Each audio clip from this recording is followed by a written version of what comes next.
নমস্কার, সুপ্রভাত। খবর দিন ভর নিয়ে আপনাদের সঙ্গে রয়েছে আমি জুনেল। আর খবর দিন ভরে এই মুহূর্তে সরাসরি আমরা নজর রাখবো সন্দেশখালীর খবরের দিকে, কারণ আপনাদের জানিয়ে রাখি যে গত সন্ধ্যেতে 2 ঘন্টা 5 মিনিটের গোপন অভিযান সন্ধ্যে 6টা 20 মিনিটে সন্দেশখালী থেকে লঞ্চে রওনা দেন ডিজি।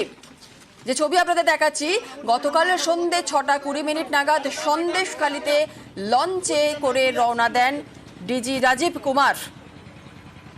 আর 6টা 20 মিনিটে তিনি লঞ্চে ওঠেন, তার লঞ্চ রওনা দেয় এবং তারপর রাত 8টা 25 মিনিট আবার ফেরে সন্দেশখালীতে পৌঁছায় ডিজি। যে লঞ্চে ছিলেন সেই লঞ্চই ফেরে ঠিক 8টা 25 মিনিট নাগাদ। কিন্তু এই এতটা সময় নদীপথে কোথায় গিয়েছিলেন ডিজি রাজীব কুমার?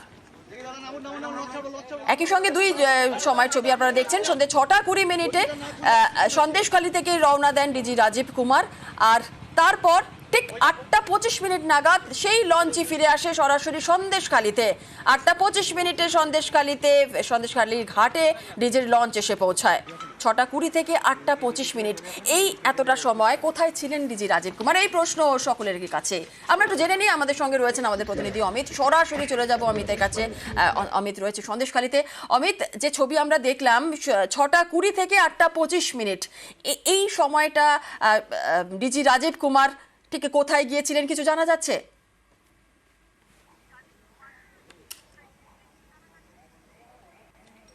দেখো, সন্দেশখালী 2 নম্বর ব্লকের 4টি দ্বীপ, সন্দেশখালী, জেলিয়াখালী, ভাঙাতুষখালী, তুষখালী, 4টি দ্বীপের কালকে সন্ধেবেলা গোপন অভিযান চালানো হয়েছে, এমনটা কিন্তু সূত্রের দাবি। শুধু তাই নয়, রাত্রি 10টা নাগাদ আমি এই মুহূর্তে রয়েছি যে পিডব্লিউডি বাংলো তুমি দেখতে পাচ্ছ, আজকে সকালেও রাজীব কুমারকে এই বাংলোর ভেতরে মর্নিং ওয়াক করতে দেখা গিয়েছে। এমনকি কিছু খুব অল্প সময়ের জন্য তিনি ফেরিঘাটে গিয়েছিলেন, আবার বাংলোতে তিনি ফিরে এসছেন। এবং গতকাল রাত্রি 10টার সময়ও এই বাংলো থেকেই পুলিশ কর্মীদের নিয়ে তিনি বাইকে চেপে বেরিয়েছিলেন এবং বেশ কিছু জায়গা ঘুরে 20 থেকে 25 মিনিটের মধ্যে তিনি আবার এই বাংলোতে ফিরে আসেন। এবং রাত্রি 11টা বেজে 10 মিনিটে এলাকায় টহলদারি শেষ করে বসিরহাট পুলিশ জেলার এসপি তিনি নিজে বাংলোতে আসেন এবং রাতেও দীর্ঘ বৈঠক হয়েছে। সেক্ষেত্রে গোপন অভিযানে তিনি কোথায় কোথায় গেলেন, কারণ এতটাই গোপনীয়তা রাখা হয়েছিল কালকের এই অভিযানে যে দেখা যায় যে লঞ্চ নদীতে যাত্রা শুরু করার পর কিছু দূর যাওয়ার পর কিন্তু লঞ্চের লাইটও নিভিয়ে ফেলা হয়েছিল। সেক্ষেত্রে গতকাল দুপুরবেলা 2টোর সময় রাজীব কুমার এই সন্দেশখালীতে এসে পৌঁছন। তারপর তিনি থানায় দীর্ঘ বৈঠক করেন পুলিশ কর্তাদের সঙ্গে। তারপর তিনি ফিরে আসেন এই বাংলোতে ফিরে আসার পরে এই সন্দেশখালী থানার অন্তর্গত যে সমস্ত সিভিক ভলেন্টিয়ার রয়েছে তাদের সঙ্গে দফায় দফায় বৈঠক হয়। তারপরে তিনি বেরিয়ে যান। 6টা বেজে কয়েক মিনিট পরে, 6টা 10 থেকে প্রায় 2 ঘন্টা 5 মিনিট তিনি লঞ্চে করে এডিজি সাউথ বেঙ্গল, এসপি এবং অন্যান্য পুলিশ আধিকারিকদের নিয়ে তিনি অভিযানে বেরিয়েছিলেন।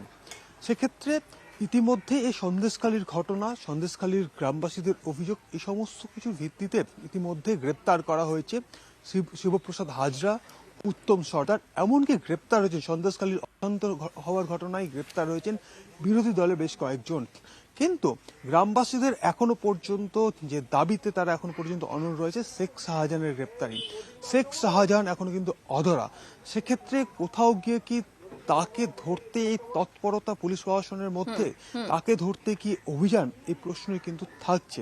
সেই জায়গা থেকে কালকে যখন আমাদের রাজ্য পুলিশের ডিজি রাজীব কুমারকে জানতে চাওয়া হয়েছিল, তিনি কিন্তু স্পষ্টত জানিয়ে দেন যে যা বলার তিনি আজকে বলবেন।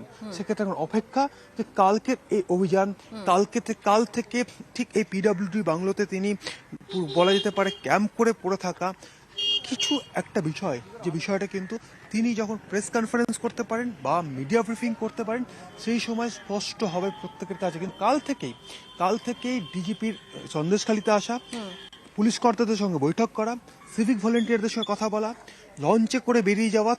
সন্দেশখালী 2 নম্বর ব্লকের 4টি দ্বীপ রয়েছে, সেই 4টি দ্বীপে বিভিন্ন জায়গাতে তিনি ঘুরে বেরিয়েছেন। এমনকি রাত্রি 10টার সময় এই পিডব্লিউডি বাংলো থেকে তিনি আবার বেরিয়েছিলেন বাইকে চেপে।